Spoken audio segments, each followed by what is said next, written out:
በደቡብ ወሎ ዞን የአርጎባ ወረዳ መምህራን ደሞዛችን ያላግባብ እየተቆረጠብን ነው ሲሉ ቅሬታቸውን ለቦርከና ገለጹ።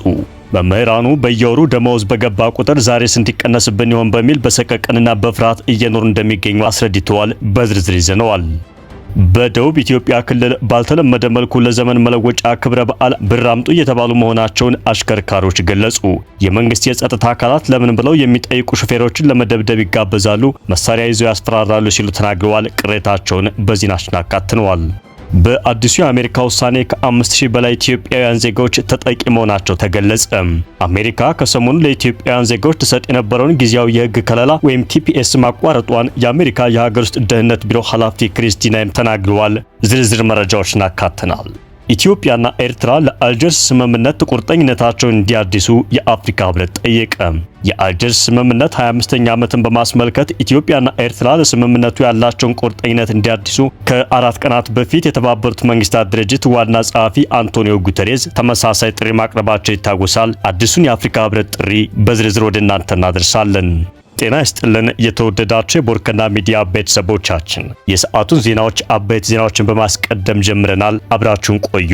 በቅድሚያም በደቡብ ወሎ ዞን የአርጎባ ወረዳ መምህራን ደሞዛችን ያላግባብ እየተቆረጠብን ነው ሲሉ ቅሬታቸውን ለቦርከና ገለጹ። መምህራኑ በየወሩ ደሞዝ በገባ ቁጥር ዛሬ ስንት ይቀነስብን ይሆን በሚል በሰቀቀንና በፍርሃት እየኖሩ እንደሚገኙ አስረድተዋል። በአማራ ክልል ደቡብ ወሎ ዞን አርጎባ ብሔረሰብ ልዩ ወረዳ መምህራን ደሞዛቸው ለብልጽግና ፓርቲ ህንፃ ግንባታ እየተቆረጠብን ነው ሲሉ ለቦርከና ተናግረዋል። መምህራኑ ደሞዛችን ያላግባብ እየተቆረጠብን በመሆኑ ለምን ተቆረጠብን ብለን ስንጠይቅ የድርጅት አባል ስለሆናችሁ ነው የሚል ምላሽ ይሰጡናል ብለዋል። ቅሬታቸውን ለቦርከና የሰጡ አንድ መምህር የሚቆረጥብን የገንዘብ መጠን እንደየእድገት ደረጃችን ይለያያል ካሉ በኋላ ለምሳሌ አንድ ጊዜ ያደገ መምህር ከአንድ ወር በፊት 70 ብር ይቆረጥበት ነበር። አሁን ደግሞ የደሞዝ ማሻሻያውን ምክንያት በማድረግ ወደ 190 ብር ያላግባብ ቆርጠውብኛል ሲል ገልጿል። መምህራኑ የድርጅት አባል ለመሆን ፍቃድ ሳንጠየቅና ሳናምንበት ነው በግድ የብልጽግና ፓርቲ አባል ያደረጉን ሲል እርምጃውን ተቃውሞታል። የወረዳው የትምህርት አመራሮች በቀጣይ መፍትሄ ይመጣል እያሉ ቀጠሮ ቢሰጡንም ነገር ግን ችግሩን መፍታት የፈለጉ አልመሰለኝም ብለዋል ቅሬታ አቅራቢው። ድሮ የነበረውን ተለምዷዊ የፖለቲካ አባልነት አሰራርን አረማችሁ መፍትሄ ብትሰጡበት መልካም ነው ብለናቸው ነበር ያሉት ቅሬታ አቅራቢው የምንነግራቸውን ሐሳቦችና የምንሰጣቸውን አስተያየቶች ፖለቲካዊ መልክ እየሰጧቸው ተቸግረናል፣ የእኛን ችግር ማየትና መረዳት አልፈለጉም ብለዋል። የወረዳው መምህራን አክለውም በፖለቲካ ድርጅቱ ስም ከመምህራኑ የሚቆረጠው ገንዘብ የት እንደሚውል እርግጠኛ አይደለንም ሲሉ ገልጸዋል። መምህራኑ በቅሬታቸው ደሞዝ ተቀንሶ የገባልን ምንን አስመልክቶ ነው? የተቆረጠበትን ዓላማ ሳውቁን፣ ችግራችሁ አድርጋችሁ አስተካክሉ ብለን ነበር ሰሚ አጣም በማለት እየደረሰባቸው ያለውን ችግር አስረድተዋል። ሌላኛዋ ቅሬታ አቅራቢ ምንም በማናውቀው መንገድ ቀለል አድርገው አዩት፣ ርዕሰ መምህራን ከወረዳ አመራሮች ጋር የጥቅም ትስስር ፈጥረውበታል ስትል ለቦርከና ተናግራለች። የአርጎባ ወረዳ መምህራን አክለውም ደሞዛችን የሚቆረጥበት ምክንያት እየበዛ ነው። እኛ የድርጅት አባል እየተባለ ደሞዛችን በየቦታው ይቆረጣል። አንድ ሰራተኛ ያለሱ ፍቃድ አይቆረጥም የሚለው መመሪያ በእኛ ወረዳ አይተገበርም በማለት የደረሰባትን አብራርታለች። ቦርከና የሚቆረጠውን ገንዘብ መጠን በተመለከተ የጠየቃት መምህሯ በፊት ለድርጅት ተብሎ በ10 ብርና በ20 ብር ነበር የተጀመረው። አሁን በትንሹ 200 ብር ከፍ ሲልም እስከ 400 ብር እየተቆረጠብን ነው በማለት ገልጻለች። በድርጅት ሰበብ ይህን ያህል ብር መቆረጥ አግባብ አይደለም ያለችው መምህሯ ምክንያቱም ምንድነው አፋጣኝ ምላሽ ቢሰጥ ስትል ጠይቃለች። በድርጅት አባል ስም የሚቆረጥ ብር ከቅርብ ጊዜ ወዲህ ከልክ ባለፈ ፍጥነት መጨመሩን የተናገሩት መምህራኑ በዚህ ሁኔታ ከቀጠለ በ4 እና በ5 ዓመት ውስጥ ሙሉ ደሞዛችን ለድርጅቱ ገቢ ይሆናል ብለዋል። በጉዳዩ ዙሪያ በየወሩ ደሞዝ በገባ ቁጥር እንደሚወያዩበት ገልጸው በሰቀቀንና በፍርሃት እየኖሩ እንደሚገኙ አስረድተዋል። ቦርከና የመምህራኑ ቅሬታ በተመለከተ ምላሽ ለማግኘት ለአርጎባ ወረዳ ትምህርት ጽሕፈት ቤት ተደጋጋሚ የስልክ ሙከራ ቢያደርግም አልተሳካም። ቦርከና የመምህራኑን ችግር በተመለከተ ለቀረበው ዘገባ ከሚመለከተው አካል ምላሽ ለማስተናገድ በየትኛውም ጊዜ ዝግጁ መሆኑን ለመግለጽ ይወዳል። በደቡብ ኢትዮጵያ ክልል ባልተለመደ መልኩ ለዘመን መለወጫ በዓል በግዳጅ ብር አምጡ እየተባሉ መሆናቸውን አሽከርካሪዎች ገለጹ። የመንግስት የጸጥታ አካላት ለምን ብለው የሚጠይቁ ሹፌሮችን ለመደብደብ ይጋበዛሉ፣ መሳሪያ ይዘው ያስፈራራሉ ሲሉ ተናግረዋል። የመንግስት የጸጥታ አካላት መንገድ ላይ ገመድ በመዘርጋት ኬላ አዘጋጅተው ከአንድ አሽከርካሪ እስከ 2000 ብር ድረስ እያስከፈሉ መሆናቸውን አሽከርካሪዎቹ ቅሬታቸውን አቅርበዋል። በዚሁ ቅሬታቸው ለዘመን መለወጫ በዓል እንዴት ገንዘብ አዋጡ እንባላለን ሲሉ በብሶት ገልጸዋል። አንድ አሽከርካሪ ከድርጅት የሙዝ ምርት ጭኜ ስወጣ መሽቶ ስለነበር አሸከር ከተማ የደረስኩት 10 ሰዓት ነው። በቦታው ላይ የነበሩ የታጠቁ ሰዎች መንገድ ላይ ገመድ ዘርግተው የዘመን መለወጫ 1000 እና 2000 ብር አሉኝ ሲል የገጠመውን ተናግረዋል። እሱም በምላሹ አልከፍልም፣ የጫንኩት ወደ ሶማሌላንድና ጅቡቲ ኤክስፖርት የሚደረግ በካርቶን የታሸገ ሙዝ ነው። ከድርጅቱ የተሰጠ ደብዳቤ አለ። በግሌ የማድረገው ነገር የለም። ምርቱን በአስቸኳይ ማድረስ አለብኝ፣ ልቀቁኝ ብላቸውም አንሰማም በማለት አስቁመው አሳድረውኛል ብለዋል። በሰዓቱ ምርቱን ወደ አዲስ አበባ እንዳደርስ ለላከኝ ድርጅት ማሳወቅ አልቻልኩም። ምክንያቱም ማሳወቅ የምችለው ከ2 ሰዓት በኋላ ነው። ከጠዋቱ 2 ሰዓት አካባቢ ሲሆን ሙዙ ከሚበላሽ በማለት ከራሴ ከኪሴ 1000 ብር አውጥቼ ከፍዬ ጉዞዬን ቀጥያለሁ በማለት አብራርተዋል። አሽከርካሪው አክሎም በስፍራው የነበሩ የመንግስት አካላቶች ሹፌሮችን ለመደብደብ ይጋበዛሉ።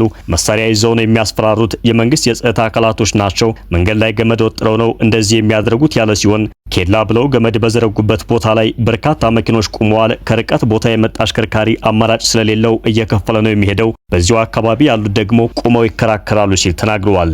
በሁሉም ቦታ ትብብር እንዲደረግልን ድርጅቱ የጻፈውን ደብዳቤ እንኳን ማየት አይፈልጉም። በየትኛውም ቦታ እስካሁን ኬላ ላይ አስቆመኝ ተንገላትቼ አላውቅም። ኬላዎች እንዲነሱ ከተደረገ በኋላ ግን ዛሬ አንገላቱኝ፣ ለማን አቤት ልበል ሲል ቅሬታውን አቅርበዋል። መንግስት በተለያዩ አካባቢዎች የሚገኙ ኬላዎች እንዲነሱ እያደረገ ባለበት ሁኔታ ለምንድነው የምንከፍለው ብለን ስንጠይቃቸው ለዘመን መለወጫ መዋጮ አምጡ ነው የሚል ተገቢ ያልሆነ መልስ ሰጥተውናል ብለዋል። አሽከርካሪዎቹ እኛ መንገደኛ ሹፌሮች ነን፣ መንገዱ የፌዴራል ነው፣ የአካባቢው ነዋሪ አይደለንም፣ በዓሉ የሚመለከተው አካል ለምን አያዋጣም ስንላቸውም ምን አገባን ከማለት ውጭ ምላሽ አይሰጡም ሲሉ እየደረሰባቸውን አስረድተዋል። መንግስት በየቦታው ያሉ ኬላዎች እንዲነሱ በመወሰኑ አመስግነን ሳንጨርስ በድንገት በስውር የሚዘረጉ ገመዶች አሉ። የቅጣት ተመን የሌላቸው ደስ እንዳላቸው የሚያስከፍሉ ለልማት እንኳን ቢሆን ችግር የለውም። የዘመን መለወጫ አዋጡ ማለት ግን ከባድ ነው። የአካባቢው ባለስልጣናት በፍጥነት እልባት ሊያበጁለት ይገባ ሲሉ ጠይቀዋል።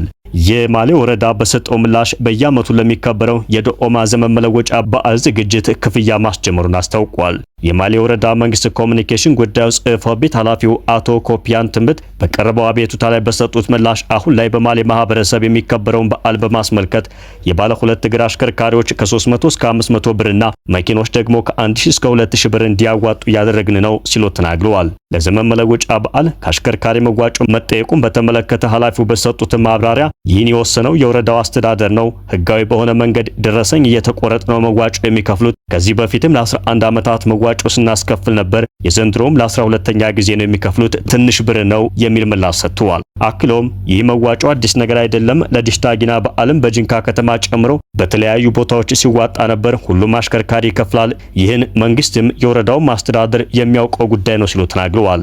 የሀገር አቋራጭ አሽከርካሪዎችን እያንገላቱ የሚገኙ ህገወጥ ኬላዎች በአሽከርካሪዎች ዘንድ ከፍተኛ ቅሬታን ሲፈጥሩ ቆይተዋል። ይህንን ተከትሎ የአማራና የኦሮሚያ ክልሎች አሽከርካሪዎችን እያስመረሩ ነው ያሏቸውን ኬላዎች እንዲነሱ መወሰናቸው ይታወቃል። በአዲሱ የአሜሪካ ውሳኔ ከ5000 በላይ ኢትዮጵያውያን ዜጋዎች ተጠቂ መሆናቸው ተገለጸ። አሜሪካ ከሰሞኑ ለኢትዮጵያውያን ዜጋዎች ትሰጥ የነበረውን ጊዜያዊ የህግ ከለላ ወይም ቲፒኤስ ማቋረጧ ይታወቃል። የአሜሪካ የሀገር ውስጥ ደህንነት ቢሮ ኃላፊ ክሪስቲን ኖኤም ለኢትዮጵያ ተሰጥቶ የነበረው የጊዜያዊ ከለላ መብት መነሳቱን አስታውቀዋል። በዚህ ከለላ ስርም 5001 ኢትዮጵያውያን የህግ ከለላ ተሰጥቷቸው እንደነበርና 263 የሚሆኑ ተጨማሪ ዜጋዎች አመልክተው በመጠባበቅ ላይ እንደነበሩ ተገልጿል።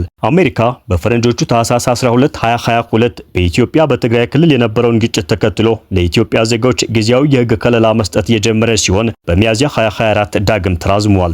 አሜሪካ ውሳኔው ከመተላለፉ በፊት ከሚመለከታቸው የሀገሪቱ መንግስት ተቋማት ጋር ውይይት በማድረግ የኢትዮጵያ አሁናዊ ሁኔታ መገምገሙን አስታውቃለች። በግምገማው በኢትዮጵያ ውስጥ እየተካሄደ ያለው ግጭት ስለመኖሩ፣ ይህ ግጭት በመኖሩ ግለሰቦች ቢመለሱ የሚያጋጥማቸው የደህንነት ስጋት ስለመኖሩ፣ ኢትዮጵያ ዜጎች ወደ ሀገራቸው እንዳይመለሱ የሚያደርግ ከአቅም በላይ የሆነና ጊዜያዊ ችግር ስለመኖሩ ግምገማ ተደርጓል ተብሏል።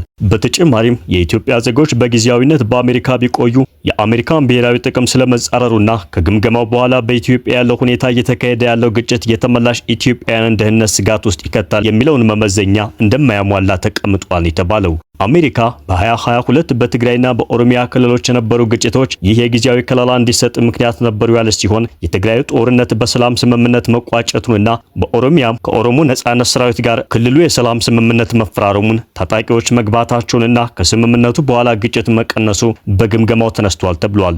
አሜሪካ የሰሜኑ ጦርነት ሲገባደድ በአማራ ክልል ግጭት መቀስቀሱን ጠቅሳ በመንግስትና በፋኖ ኃይሎች መካከል ያለው ግጭት መቀነሱን፣ ንጹሃን ግን ጥቃት እየደረሰባቸው እንደሆነ ሪፖርቶች እንደሚያሳዩ ክሪስቲናም ተናግረዋል። አሜሪካ ኢትዮጵያ ትኩረቱን መሰረተ ልማትና የሰብአዊ ልማት ግንባታ ላይ ያደረገ የ33.7 ቢሊዮን ዶላር ታሪካዊ በጀት ማጽደቋን ያነሱት ናይም እነዚህ ማሻሻያዎች የተመላሽ ኢትዮጵያውያን ደህንነት ስጋት ውስጥ የሚከት ነገር እንደሌለ ያሳያሉ ብለዋል።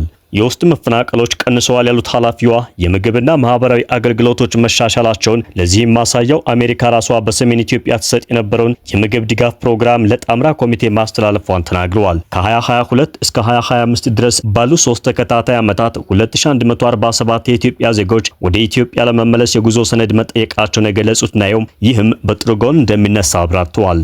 አሜሪካ በ2024 የኢትዮጵያ ዜጎች ከፍተኛ የሆነ ከቪዛ ጊዜ በላይ የመቆየት ምጣኔ ነበራቸው ብላለች። በዚሁ መሰረት ለቢ1 ወይም ቢ2 ቪዛ የ8.27 በመቶ ከቪዛ ጊዜ በላይ የመቆየት ይህም ከአማካዩ በ250% እንደሚበልጥና ለኤፍኤም እና ጄ ቪዛ የ13.95 በመቶ የመቆየት ምጣኔና ይህም ከአማካዩ በ330% እንደሚበልጥና የብሔራዊ ደህንነት ጉዳይ እንደሆነባት አስታውቃለች። የአሜሪካ የሀገር ውስጥ ደህንነት ቢሮ 5001 የኢትዮጵያ ዜጎች ይህ ከለላ ጸድቆላቸው ተጠቃሚ እንደነበሩ ሲገልጽ ባለፈው ህዳር ወር ተጨማሪ 263 ሰዎች ይህንን ከለላ ለማግኘት ጥያቄ ማቅረባቸው ተገልጿል። አሜሪካ በጦርነት በተፈጥሮ አደጋ ወይም በሌሎች ምክንያቶች ወደ ሀገራቸው መመለስ ለማይችሉ ዜጎች ጊዜያዊ ከለላ ወይም ቴምፖራሪ ፕሮቴክትድ ስታተስ ትሰጥ የነበረ ሲሆን ኢትዮጵያም ይኸው መብት ነበራት። አሜሪካ ከ1990ዎቹ ጀምሮ በሀገሯ የሚኖሩ የሌሎች ሀገራት ዜጎች ጦርነትን ጨምሮ በአንዳንድ ምክንያቶች ወደ መጡበት ሀገር መመለስ ለማይችሉ ሰዎች ይህንን ከለላ መስጠት ጀምራ ነበር።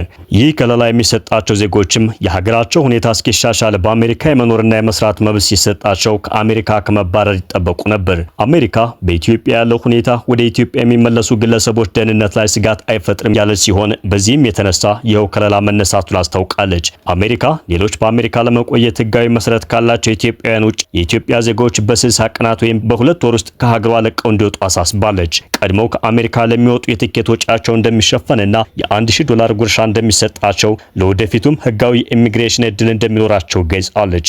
ከፈረንጆቹ የካቲት 13 በኋላ ከለላው እንደሚያበቃ የተገለጸ ሲሆን ከለላው በአሜሪካ ምድር የሚኖር ኢትዮጵያዊ ዜጋ እንደሚታሰርና ከሀገር እንደሚባረር ተገልጿል። ኢትዮጵያና ኤርትራ ለአልጀርስ ስምምነት ቁርጠኝነታቸውን እንዲያድሱ የአፍሪካ ህብረት ጠየቀ። የአልጀርስ ስምምነት 25ኛ ዓመትን በማስመልከት ኢትዮጵያና ኤርትራ ለስምምነቱ ያላቸውን ቁርጠኝነት እንዲያድሱ የአፍሪካ ህብረት ኮሚሽን ሊቀመንበር መሐመድ አሊ ዩሱፍ ጥሪ አቅርበዋል። የኢትዮጵያና ኤርትራን ጦርነት ያስቆመ የአልጀርስ ስምምነት ከተፈረመ 25ኛ ዓመቱን በያዘበት ወቅት የአፍሪካ ህብረት ኮሚሽን ሊቀመንበሩ ስምምነቱ የሁለቱም እህትማማች ሀገራት ህዝቦች ለትብብርና ለጋራ ብልጽግና ያላቸውን ዘላቂ ምኞት እንደሚወክል ተናግረዋል። መሐመድ አሊ ዩሱፍ አዲስ አበባና አስመራን የስምምነቱን መንፈስ እንደገና እንዲያድሱና ዘላቂ የጋራ ሰላምን ለማስፈን ንግግርና መልካም ጉርብትናን ጥሩ መንገድ አድርገው እንዲቀበሉ አሳስበዋል። ዩሱፍ አክለውም በአፍሪካ ቀንድና በቀይ ባህር ቀጠና ያለው ቀጠናዊ መረጋጋትና የህዝቦች ደህንነት የተመሰረተው መተማመንና ትብብርን ለማጠናከርና የጋራ ደህንነትን የሚያናጉ ግጭቶችን ለመከላከል በሚደረገው ዘላቂ ጥረት ላይ ነው ብለዋል። ሊቀመንበሩ የአፍሪካ ህብረት ኮሚሽን ሁለቱንም ሀገራትና ቀጠናውን ለመደገፍ ዝግጁ መሆኑን በመግለጽ ለሰላም፣ ልማት፣ ድንበር ተሻጋሪ ትብብርና በአጋርነት ላይ ለተመሰረተ ለጋራ መጻኢ ዕድል ያለውን ቁርጠኝነት አረጋግጠዋል። ከ5 ቀናት በፊት የተባበሩት መንግስታት ድርጅት ዋና ጸሐፊ አንቶኒዮ ጉተሬዝ ተመሳሳይ ጥሪ አቅርበዋል። ጉተሬዝ ኢትዮጵያና ኤርትራ ለአልጀርስ ስምምነት ያላቸውን ቁርጠኝነት ዳግም እንዲያረጋግጡ ነበር የጠየቁት። የተባበሩት መንግስታት ድርጅት ዋና ጸሐፊው አንቶኒዮ ጉተሬዝ የአልጀርስ የሰላም ስምምነት 25ኛ ዓመት ክብረ በዓሉ በተከናወነበት ወቅት ኢትዮጵያና ኤርትራ ለስምምነቱ ያላቸውን ቁርጠኝነት ዳግም እንዲያረጋግጡ አሳስበዋል። ዋና ጸሐፊ ይህን ያሉት በሁለቱ ሀገራት መካከል ያለው ውጥረት እንደገና ባየለበት በአሁኑ ወቅት ነው። ታህሳስ 3 1993 ዓ.ም የተፈረመው የአልጀርስ ስምምነት በኢትዮጵያና በኤርትራ መካከል የነበረውን ደም አፍሳሽ ጦርነት በይፋ ያስቆመ ሲሆን ዋና ጸሐፊው ስምምነቱ ለሩብ ምዕተ ዓመት ያህል ሰላማዊ ግንኙነትን መሰረት ያደረገ ወሳኝ ማዕቀፍ በማለት ገልጸውታል። ጉተሬዝ ከ7 ዓመታት በፊት የሁለቱ ሀገራት መሪዎች ማለትም ጠቅላይ ሚኒስትር አብይ አህመድና ፕሬዝዳንት ኢሳያስ አፈወርቂ ለሰላም የገቡትን ቁርጠኝነት ያደሱበትን ሁኔታ አስታውሰው ይህም የውይይትና የትብብርን ዋጋ የሚያሳይ ማረጋገጫ ነው ብለውታል። ውጥረቱ እንደገና እየጨመረ እየጨመረ ባለበት ወቅት ዋና ጸሐፊው ሁለቱ ሀገራት በአልጀርስ ስምምነት ውስጥ የተካተተውን ዘላቂ ሰላምና የሉዓላዊነት እንዲሁም የግዛት አንድነት ራዕይ ዳግም እንዲያረጋግጡ የጠየቁ ሲሆን የትብብርና የመልካም ጉርብትና ግንኙነቶችን ለመገንባት የሚያደርጉትን ጥረት እንዲያጠናክሩም አሳስበዋል። የተወደዳችሁ የቦርከና ሚዲያ ቤተሰቦቻችን የሰዓቱ ዜናችን ተጠናቀቀ።